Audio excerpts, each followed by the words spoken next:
savoir, très nombreux en train de regarder cette émission de partout où vous vous trouvez à travers le monde. Un seul sujet est inscrit au menu de cette émission, c'est le conclave de l'opposition qui se tient à Lubumbashi. Les leaders de l'opposition se sont mis autour d'une table pour parler du processus électoral, pour parler de la République démocratique du Congo. Martin Fayoulou, Moïse Katumbi, Augustin Matata Ponyo, Deli Sessanga, tous candidats déclarés à la présidentielle, ont signé plutôt une déclaration commune dans laquelle ils annoncent une grande marche qui aura lieu le 13 mai prochain ici à Kinshasa pour exiger la recomposition de la CENI mais aussi de la Cour constitutionnelle. L'opposition exige également les rejets la révision constitutionnelle à quelques mois des élections et on va tenter donc de décrypter le conclave de l'opposition qui s'est tenu à Lubumbashi. Le docteur Denis Mukwege qui était annoncé jusque-là ne s'est fait pas encore sentir. Le FCC n'a pas pris part à ces assises. Est-ce qu'il était invité et il a ignoré l'invitation? On en parle au cours de cette émission. Adolphe Muzito, c'est aussi le grand absent de cet événement. Pourquoi Muzito ne s'est-il pas présenté? Les réponses à toutes ces questions au cours de cette émission. Sur ces plateaux, je reçois Yves Bouya, journaliste mais aussi analyste politique, à qui je m'en vais dire bienvenue Yves Bouya. Merci Hervé Thomas pour l'invitation. Comment allez-vous? Oui, comme disent les Quinois, moi vrai, moi faux. Moi vrai, c'est que nous avons le souffle de vie, on se voit en famille, les amis, on voit des personnes qu'on aime. Faux, c'est que le pays va très mal, la misère, la population, le peuple est sans perspective, parce que nous avons des dirigeants aujourd'hui qui ont affiché une certaine défaillance en termes de gestion de la res publica. Tous les cadres macroéconomiques du pays sont pas au rouge mais au vert. Sont complètement au rouge mais pas au vert. Donc c'est là où j'ai dit, je suis peiné quand je quitte de chez moi. Je vois des gens aller s'endetter auprès d'un garçon, un garçon de la cabine, fonctionnaire, qui que ce soit, pour nourrir sa famille, pour avoir un transport, pour mouvoir vers la ville. Des fois, je suis peiné. Je suis peiné quand je vois, on a des Congolais qui sont sans eau, sans électricité, mais qui se disent, mais on voit des gens en train de dire que il faut vous chantez les Fachi Béton. Ça, je suis peiné. Je suis peiné quand on dit ici que nous avons aujourd'hui un budget à 16 milliards de dollars, mais les salaires des fonctionnaires sont post-posés. Quand je dis post-posé, donc on doit vous payer, là on ne vous paye pas. L'État dit que vous devez attendre les salaires des mois, je crois d'Amar sera payé pour l'autre mois. Mais pour des gens qui ont travaillé, qui ont quitté leur maison, leur foyer, chaque jour qui ont durement travaillé, mais là maintenant pour qu'on puisse leur payer, ça devient maintenant un problème où l'État maintenant affiche une certaine défaillance. Moi, je pense que on est loin encore de ces régimes, de ces pays qu'on pensait, de ces pouvoirs qu'on pensait, de l'UDPS, Union Sacrée, Tchilé-Gelou, qui pouvaient apporter plus de solutions aux problèmes des Congolais. Donc, quand on voit tout cela, quand je mets ça dans une seule marmite, in globo, je pense qu'il faut trouver une autre alternative crédible. Mais comment expliquez-vous ces phénomènes? On nous vante pratiquement tous les jours la mobilisation des recettes, les budgets qui est à 16 milliards, mais on a du mal à payer les fonctionnaires, on a du mal à nous déplacer, le transport c'est un calvaire. Comment expliquez-vous cela? Est-ce que c'est de l'incompétence? Je pense que c'est pas de la démagogie. Je pense que les gens qui nous gèrent, qui nous dirigent sont sans recettes, sont sans vision du pays. Je peux dire, au regard de tout ce qui se passe ça et là concernant la nation, le pays est en pilotage automatique. Pilotage automatique. Parce que si les pays, les Congolais se sentaient gouvernés, on n'allait pas voir cette misère dans certaines villes et recoins de la République. On n'allait pas voir cette misère dans Kinshasa. On s'est dit, nous avons des dirigeants ou pas? On a des gens qui nous dirigent ou pas? On a des gens qui écoutent les cris d'alarme de la population ou pas? On a des gens qui ont pactiser, travailler, était aux côtés du peuple ou pas.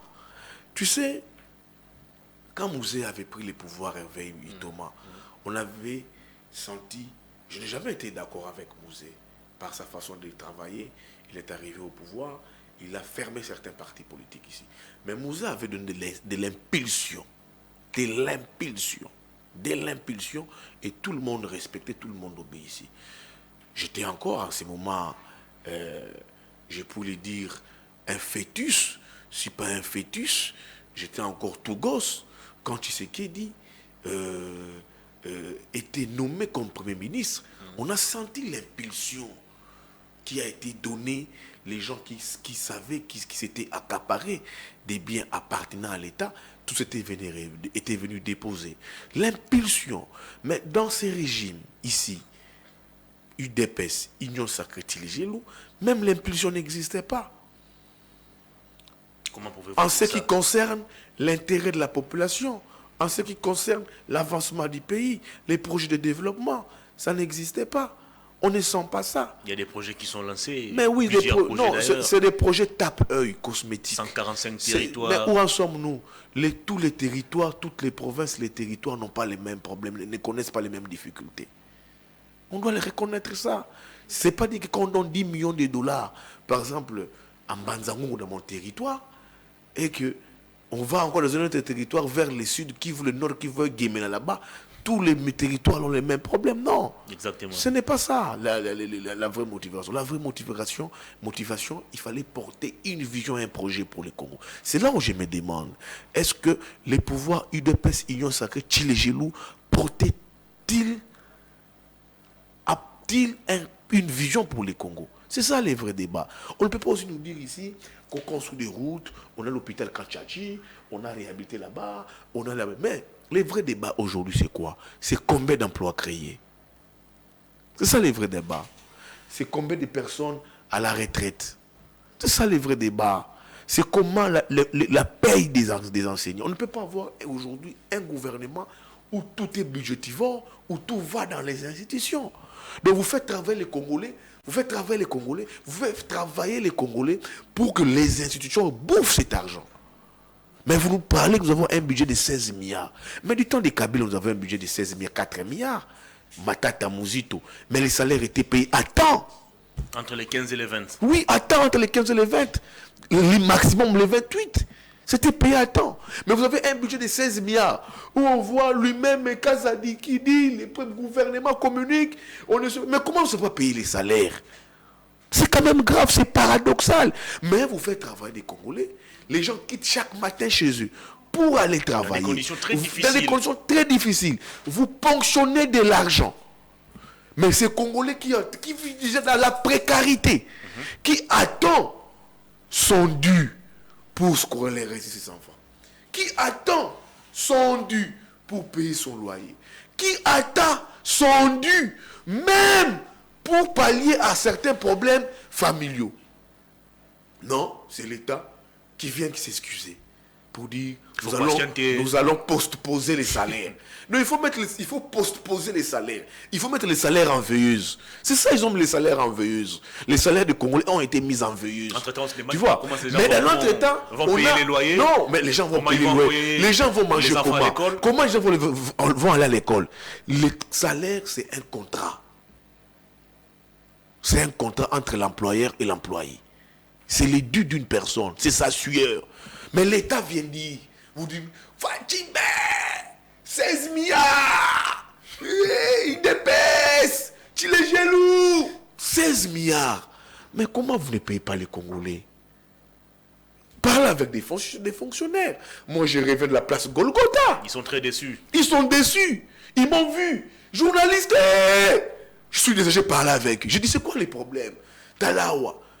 Il y a 2 mois, on a un paiement. J'ai même vu les agents de la RTNC aujourd'hui devant les ministères des Finances. C'est grave. D'exiger l'arriéré. C'est grave. C'est grave. C'est grave. Alors pourquoi nous dire maximisation des recettes? IGF, DGI, implosion. Il y a eu implosion d'argent à la DGI là-bas, chez Barnabé Mouakani, M. Alinguet TIGF, maximisation des recettes, les voleurs enfouis, il n'y a plus de petits rats qui volent à l'argent de l'État, mais les Congolais sont impayés. C'est pour ça que j'ai dit, même ces conseils des ministres, qu'on puisse arrêter ça. Non, comment ça? Mais comment est-ce qu'on peut avoir un conseil des On ministres? doit parler République. Non. Mais l'exécution pose problème. Où va cet argent des Congolais sur les 16 milliards? Ça va où cet argent? 16 milliards. C'est 16 milliards, non?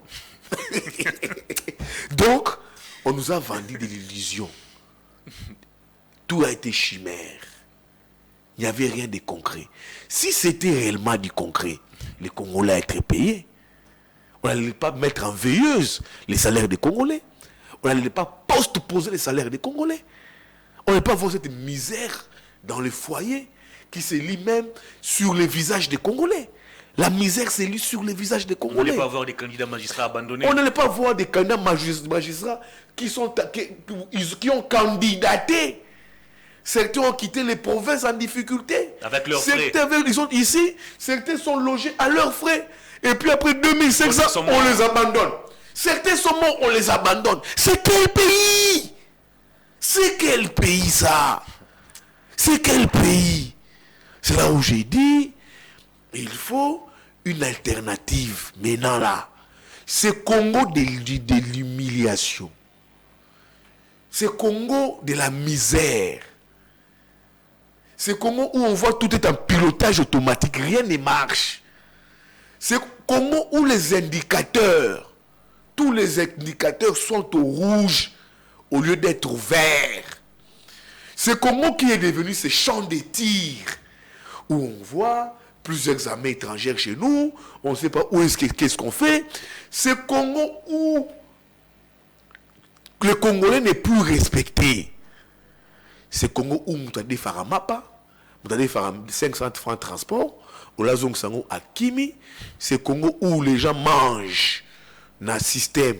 Il y a Tamboulan Pipa. Vous avez Tamboulan Pipa. Info dernier. Vous avez l'info dernier.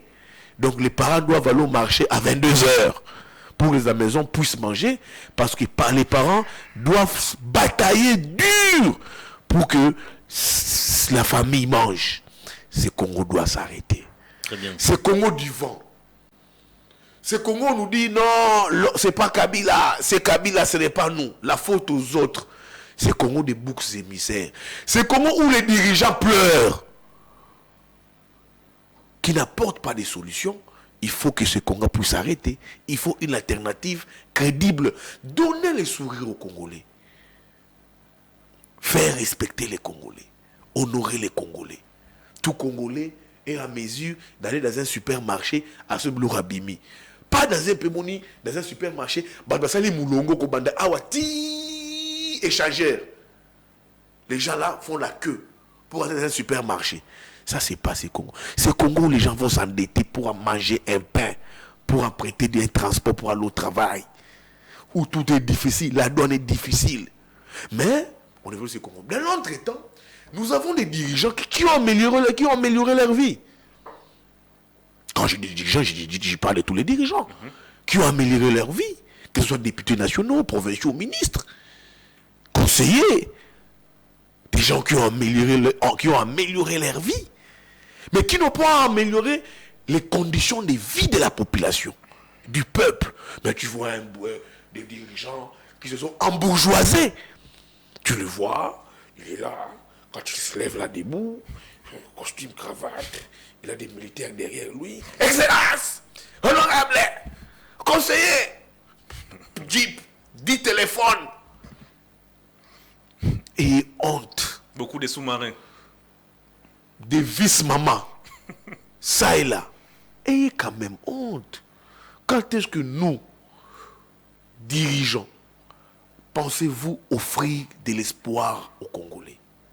Il faut une alternative. Très bien. Moi, je pense que l'heure est là. Les Congolais doivent comprendre que le pouvoir union sacrée a été un aliment qui a été goûté. Qu'il faut vomir ça.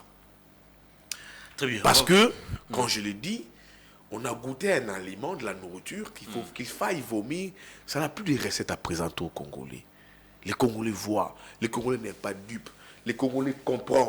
C'est ce que vous pensez à ce jour, la famille politique au pouvoir n'a plus quelque chose La famille politique au pouvoir du président de la République n'ont pas, ils n'ont plus de recettes à offrir aux Congolais parce qu'ils ont échoué sur tous les fronts, sur toute la ligne. Ils ont affiché une faiblesse, une léthargie, un laxisme pour résorber les problèmes des Congolais. C'est une faiblesse. Alors, quand ceux qui échouent, pourquoi vous voulez ceux qui échouent, qui puissent encore avoir vos années, vos jours pendant encore 5 ans? Très bien. Les personnes qui échouent, c'est des personnes qui ont ravi les flambeaux. Ils ne considèrent pas qu'ils ont échoué. Mais non. Moi, ils ne peuvent pas considérer. Parce qu'ils sont dans la boulimie du pouvoir. Ils sont dans l'illusion du pouvoir. Allez demander la question, poser la question une fois. J'ai changé avec mon aîné Maki Moukeba Inkoso.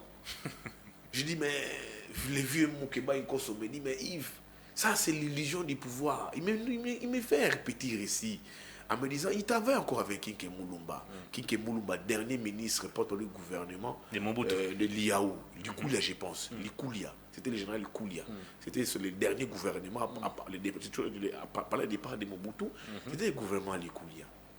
Kinkeki, ministre de la communication et porte-parole. Il avait un pouvoir élargi jusqu'à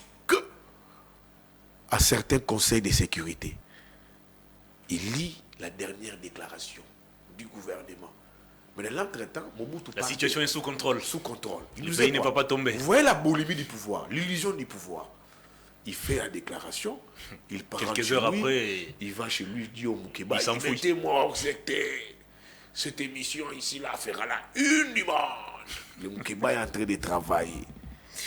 Mais les heures qui ont suivi, Mobutu s'était réfugié déjà à Guado. Kikédor, non, on est là, on est puissant, on va négocier, on aura les pouvoirs, on va rester, tout comme ça. Qu'est-ce qui se passe après? On va parler conclave. 2 heures du matin. Préparez-nous cette vidéo. J'en viens. À 2 heures du matin, RFI annonce que le général Maël est assassiné. On va toquer chez Kinké pour lui dire qu'il est assassiné. Kinké, dans tous ses états, ses téléphones, il appelle X, il appelle Y, ça ne passe pas. En quelques heures, de 10 heures jusqu'à 4 heures du matin, 14 heures ou 9 heures du temps, Kinké avait complètement changé. Parce que, et puis lui-même, avait pris la poudre d'escampette. C'est ça maintenant, l'illusion du pouvoir. L'illusion du pouvoir, c'est avec les FCC, qui signait aussi sous Kabila en 2018, pensant que Kabila, un des proches, un des collaborateurs, des fidélité à l'autorité morale, un des membres, un des proches de Kabila, allait prendre les pouvoirs. Tous ont signé. Ils ont tous vu les Kinké, les Bahati, tous devant Kabila. Comme ça devant Kabila. Tous. Et Kabila, c'est comme ça. C'est comme ça qu'ils faisaient quand ils voient Kabila. Ils sont comme ça, devant Kabila. Loyauté. L'FCC, c'est comme l'Union sacrée signée. L'FCC, pas. Quand ils voient Kabila. Tous les Bahati, tous là, tous qui ont signé avec Félix. Les Mende. Quand ils ont vu Kabila. Les Atundu. Tous. En 2018, on va aller pour l'illusion du pouvoir. Vous voyez comment est-ce que le pouvoir rend ivre? L'illusion du pouvoir. Devant Kabila. Kabila, Allah Kingakati. Mais les choses ont basculé.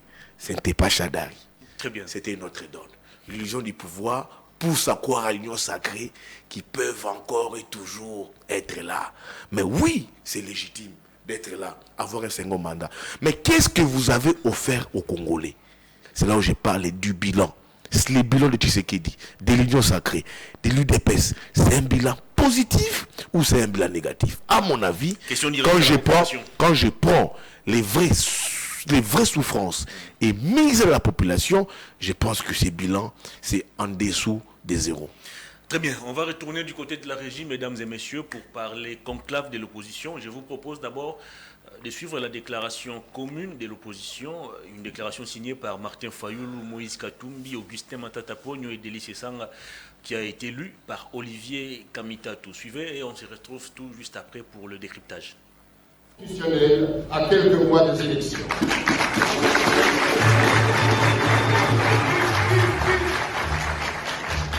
Conscient de nos droits et devoirs sacrés, fixés à l'article 63 de la Constitution pour la défense de l'intégrité territoriale face à l'agression actuelle, nous ne ménagerons aucun effort pour que la République démocratique du Congo reste unie et indivisible.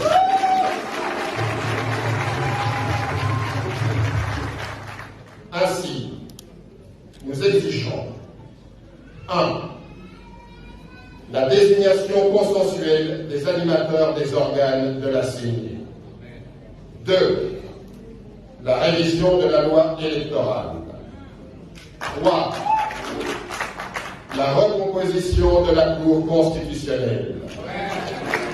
4. La fin de l'instrumentalisation des institutions politiques, judiciaires et fiscales contre les candidats présidents. 5. La fin des arrestations arbitraires. Hommes politiques, journalistes, activistes de la société civile et la libération de tous les prisonniers politiques. La fin des tueries dans le Grand Kivu, en Ituri, dans le Grand Katanga, dans le Grand Bandundu et à l'est de Kinshasa. C'est la conduite urgente d'un audit externe des opérations d'identification et d'enrôlement en cours en vue de la production d'un fichier électoral intègre reflétant la réalité démographique de chaque circonscription électorale. 8. La présence des observateurs nationaux et internationaux pendant tout le processus électoral. Au nom de la population congolaise meurtrie, qui se sent abandonnée dans des conditions de plus en plus intenables face à des autorités congolaises qui s'enrichissent de manière scandaleuse, nous décidons d'unir nos idées et forces pour mener des actions communes en vue d'obtenir l'organisation dans les délais constitutionnels des élections transparentes, impartiales, inclusives et apaisées.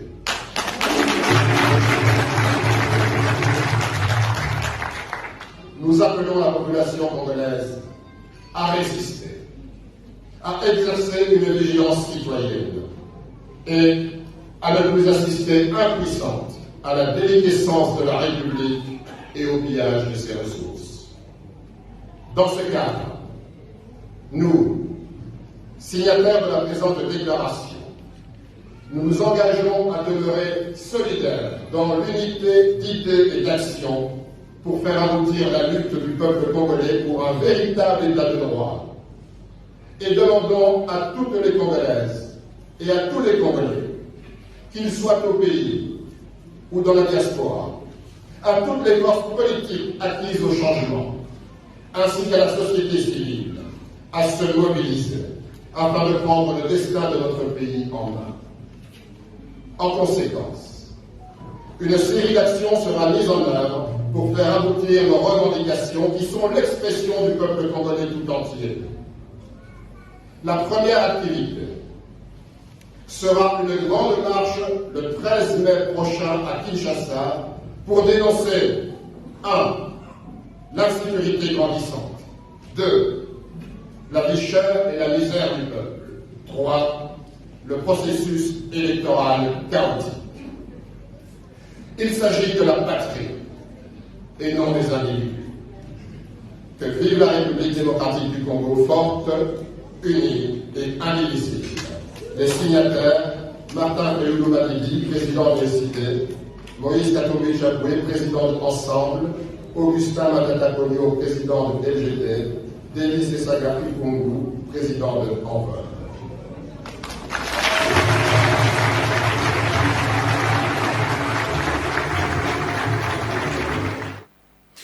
Très bien, des retours sur ces plateaux, vous venez de suivre la déclaration commune de l'opposition qui a été lue par Olivier Kamitatou. L'opposition continue de marteler sur la récomposition du bureau de la CENI et de la Cour constitutionnelle et elle annonce également une grande marche le 13 mai prochain pour obtenir donc cette récomposition de la Cour constitutionnelle et du bureau de la CENI. Yves Bouya, est-ce que les revendications de l'opposition à ces jours sont possibles d'être prises en compte par le pouvoir en place? Très légitime. Nous avons des institutions presque caporalisées. Vous voyez les débats sur la nomination de Nika Liba à la tête de la CENI. Vous avez vu au niveau de la Cour constitutionnelle. Cela frustre certains challengeurs. Ça donne l'image d'un processus déjà bâclé. Vous voyez déjà le déroulé des opérations d'enrôlement. Ça pose problème. Donc on ne peut pas aujourd'hui aller aux élections avec une loi électorale qui pose problème, une CENI qui pose problème, une Cour constitutionnelle pro-pouvoir. Donc moi je pense qu'il faut trouver un consensus pour garantir toutes les parties. On peut les faire. C'est possible, on peut les faire avant la date 2023. Comment y parvenir sans toutefois... C'est pas comment y parvenir. Les problèmes sur les processus électoraux sont connus. C'est question de volonté politique. On met un chronogramme, on appelle les parties prenantes dans un cadre spécifique, ils discutent, ça envoie au niveau du Parlement, on élague ça, on avance. C'est question de volonté. Au lieu de vouloir organiser des élections à juste mesure qui va plaire un système, une personne, un individu, qui va plaire un pouvoir, ça on ne peut pas. Alors ça, on veut nous ramener dans un schéma copier-coller Kabila. Copier-coller, c'est complètement du copier-coller Kabila. Alors comme les élections sont synonymes de garantie, les élections sont synonymes de transparence, les élections sont synonymes de crédibilité, il est encore temps de travailler clairement sur ce processus électoral. C'est question de volonté et puis on peut y parvenir. Ça, c'est qu'on voit. Voilà comment est-ce que se comportent ces processus d'enrôlement. On voit des kits électoraux entre les mains des enfants, des individus proches de l'union sacrée, des cartes d'électeurs. On voit des enfants s'enrôler. Ça, c'est normal, ça. Qui sortent ces kits, ces cartes qu'il faut enrôler les enfants. Il y a des gens. Écoutez, moi, je ne vais pas parler. Moi, je ne vais pas parler. Je vais pas parler. C'est faux. C'est des faits. On a vu un monsieur ici qui s'appelle ce qui a Willy, ce qui a Jean, qui a enrôlé déjà dans sa maison. Qui enrôle. D'où prennent-ils ces matériels-là? On ne peut pas tout. Moi, je ne suis pas un ben oui, moi. Moi, je suis quelqu'un qui parle des faits. Vrai ou faux, il y a des faits, des images dans les réseaux qui prouvent que les enfants s'enrôlent. Vrai ou faux, on trouve des cartes entre les mains des individus. Vrai ou faux, aujourd'hui, les kits électoraux se retrouvent entre les mains de certaines bonzes de l'union sacrée. C'est vrai. On a vu ça à Massimanimba, je pense à ça à Massimanimba, c'est vrai. On envoie au loi là-bas, c'est vrai. Aller aux élections comme ça, je pense que c'est donner une carte blanche à l'union sacrée. Il faut revoir ça, c'est quelque chose de volonté politique. Ne pas les vouloir, c'est synonyme d'avoir peur. C'est la peur. La peur, parce qu'on n'a pas un bilan, on ne sait pas quoi faire, quoi dire. Organisons des élections catastrophiques, des élections anti-démocratie, des élections démocraticides, des élections à l'apartheid, pour vouloir se maintenir à la tête du pays. Et ça, ce n'est pas bon. Pour plaire X et Y. Je pense que nous sommes tous des Congolais. Que ce soit Tshisekedi, Fayulu Katumbi Bemba, Mouzito, qui que ce soit, les Kabound, les Sesanga, nous sommes tous les Congolais. Personne n'a les monopoles du Congo plus que tout et chacun. Personne n'a ces monopoles. Nous sommes Congolais, on peut discuter et avancer sur cela. Et nous avons le temps devant nous. Ça va arrêter quel processus? Ça va arrêter en ce qui concerne la bonne marche de la République. Si on voit les Congolais se parlent sur les processus électoraux et qui ne partagent pas des postes. Mais ça va perturber. Non, ça va perturber. Les calendriers déjà perturbés parce qu'avec l'enrôlement, les prolongations qu'on trouve, ça empiète le calendrier électoral. Il faut redire la vérité aux Congolais. Ça a empiété. Ça a complètement empiété sur le calendrier électoral. Ces prolongations, ça a impacté sur le calendrier électoral. On veut nous donner l'image que on va aux élections. Vous savez ici, en 2018, que M. Corneille Nangaa avait reporté les élections à l'avant-veille du vote. Il a reporté les élections à un mois. On devait voter au mois de novembre. Nous sommes allés voter au mois de décembre. Alors, qu'est-ce qui vous garantit qu'en décembre, il y aura des élections? Ça va poser problème. C'est là où ils ont dit, nous devons discuter. Le plus tôt possible. Ne pas attendre 2023 décembre. Le plus tôt possible, on vient, les Congolais. Nous ne sommes pas des ennemis. Fayoulou vient, Matata Tshisekedi vient, qui vient discuter sans pour autant partager les pouvoirs. Trouvons un consensus sur la Cour constitutionnelle, que certains opposants disent, qui est caporalisé. Le consensus sur la CENI, aujourd'hui caporalisé. Il est capable de, c'est fort capable de le faire. Au lieu place de nous apporter la force à la place de la volonté. Donc si on met la volonté politique, nous y parviendrons, on va discuter sans pourtant partager les postes. Parce que je n'ai pas lu dans la déclaration de ces dignes fils des pays, Fayoulou, Sessanga, Matata, Katumbi, dire qu'on veut un glissement. Ils ont dit on veut des élections dans les délais. Ils vont aussi marcher dans leur déclaration. Ils ont pris en compte la souffrance. Chose et son contraire. Mon frère, les élections dans les délais, entre-temps, vous continuez de je vous ai dit ici, nous sommes à 8 mois, 10 mois des élections. Ne me dites pas les discussions sur la Cour constitutionnelle et la CENI prendra toute une éternité. Non, nous sommes à 10 mois. Les pays avancent, les pays continuent, les pays évoluent. Ça n'arrête rien. On reste dans les délais constitutionnels. On discute, ça peut nous prendre 2 semaines, on lève les grandes options. C'est ça les hommes qui discutent pays. En lieu de place de mettre l'ironie du pouvoir, en lieu de place de mettre la jouissance, vous discutez pays. Nous ne sommes pas des étrangers, nous sommes tous Congolais. C'est possible, quand on veut et quand on peut. C'est possible. Très bien. Donc, j'ai vu ces dignes fils des pays, dans leur déclaration, parler de la souffrance du peuple. Au-delà de la marche qui sera initiée, qui est lancée, je pense, pour ces 13 mai, oui, les 13 mai.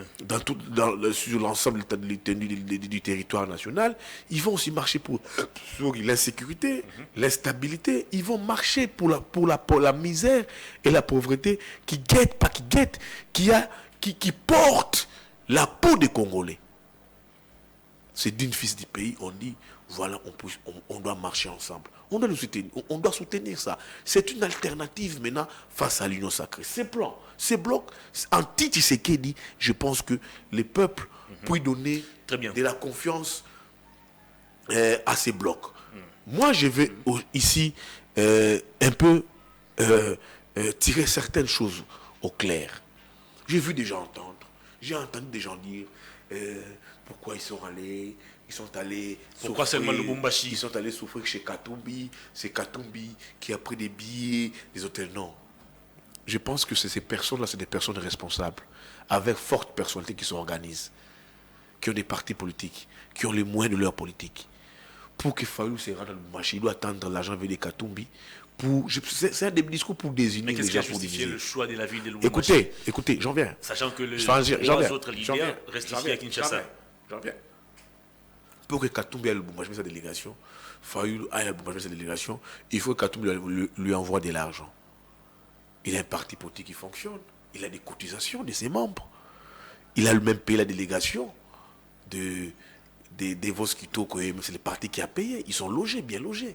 Autant que pour Sessanga, qui est avocat d'affaires, il a les moyens de sa politique, candidat déclaré à la présidence, autant que Matata. C'est des personnes qui se respectent. Chacun s'est organisé. Ils se sont tous dit, pour l'intérêt du Congo, on arrive, on prend nos billets d'avion, on avance. Je pense que c'est un discours qui vient des gens qui tentent de diviser. C'est pas ça. Ils ne sont pas dedans. Ils ont enlevé tous leurs égos, ils ont mis ça de côté. La rencontre allait vivre au niveau de Kindu. Ok.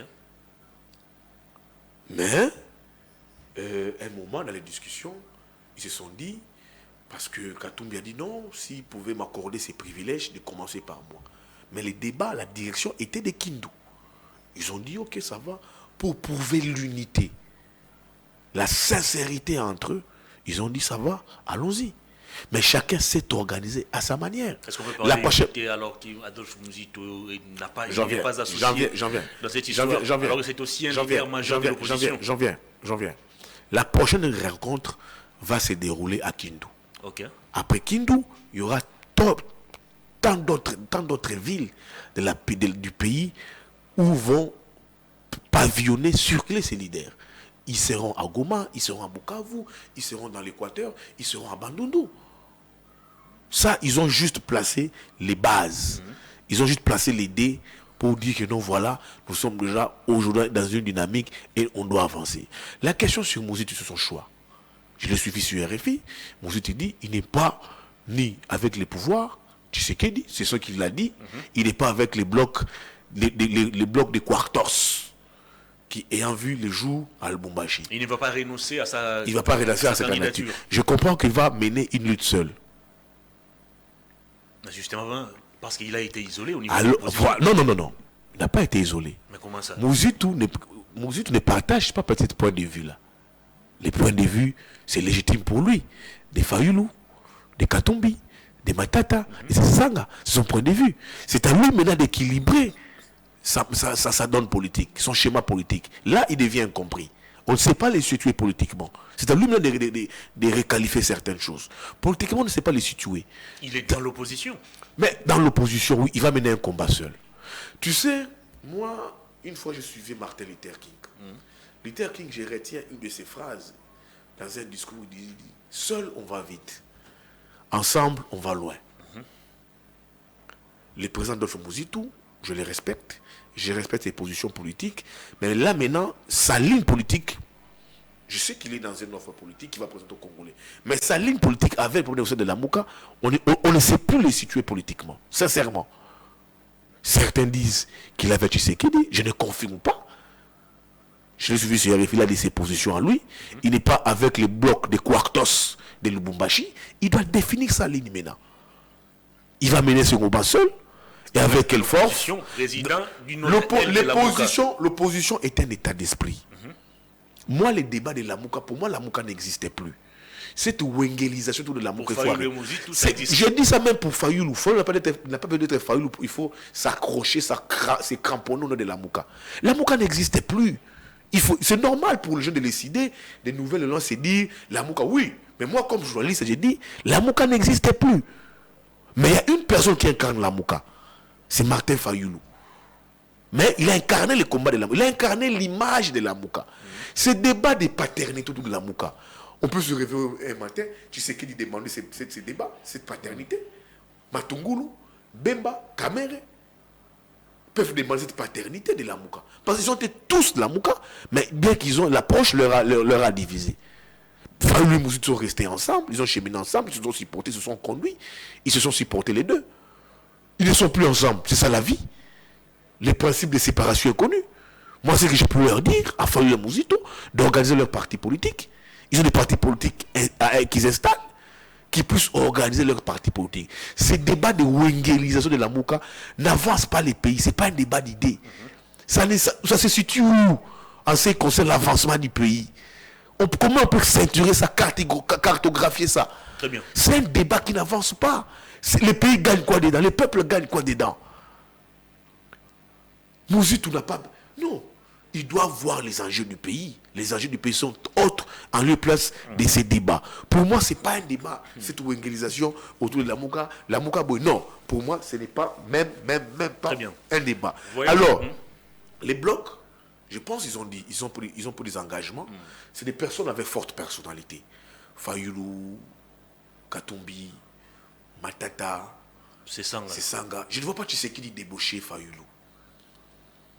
Je ne vois pas Tshisekedi débaucher Katumbi, d'où il vient, avec tout ce qu'il a connu. Mais voyez-vous ces blocs des 4 être en mesure d'affronter Tshisekedi je ne vois pas Tshisekedi vous débaucher Matata, après tout ce qu'il a connu. C'est un bloc politique puissant. Vous savez pourquoi? Ça symbolise tous les clivages politiques. Au Congo, les élections, c'est 2 clivages. Nous avons le clivage Est-Ouest. Fayulu seul, il est candidat, il peut te pénétrer l'Est et l'Ouest. S'il n'est pas candidat, il peut te gérer l'Ouest. Matata, Katumbi, ils sont tous swahilophones. Ils peuvent vous gérer les blocs swahilophones. C'est Sanga et du centre.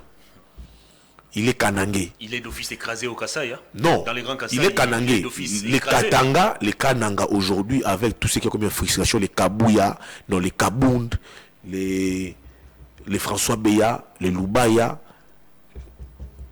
ces sangas, il ne faut pas plus muser.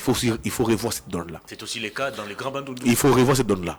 Il faut revoir qui ne parle plus le même langage. Les voix sont déjà écoutez, je veux pas que écoutez.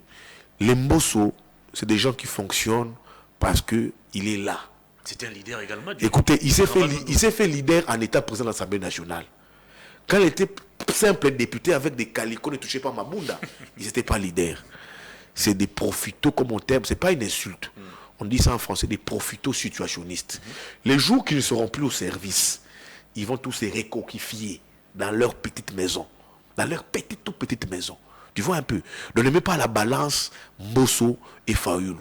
C'est vraiment les jours. Écoute, moi je veux pas parler de ça. Ne mets pas sur la balance Mbosso. Écoutez. Ne mets pas sur la balance Mbosso et Fayulu, soit Kinké et Fayulu. Ne mets pas sur la balance. Donc pour moi je trouve que ces blocs-là, c'est un bloc aujourd'hui qui respecte tous les clivages Est-Ouest. Il y aura aussi des adhésions. C'est le même qu'avec l'Union Sacrée. Écoutez, non, l'Union Sacrée n'a pas de recettes à proposer. Si l'Union Sacrée... Il y a un Samaloukoun qui écoutez, moi je m'entendais. Si on va aux élections, des bonnes élections, l'Union Sacrée perdra les élections. Ça n'a pas un bilan à offrir aux Congolais. Il y a comme leadership c'est ça qui me dans cette formation politique. Ils sont dans l'illusion du pouvoir. Ils sont dans l'illusion du pouvoir. Je vous ai donné un cas. Je vous dis, moi je ne veux pas parler des individus. Écoutez, je ne veux pas parler des individus. Je ne veux pas parler de l'illusion du pouvoir. Les Congolais s'est-il retrouvé dans ces pouvoirs, oui ou non? Les Congolais te dira non. Et les Congolais prêts à trancher. C'est ça les vrais débats. C'est ça les fonds du débat. Donc ces blocs aujourd'hui est une alternative. Ça représente une alternative face à l'Union Sacrée. Ils se sont mis ensemble, ils ont composé. Il y aura d'autres adhésions, ne vous en faites pas.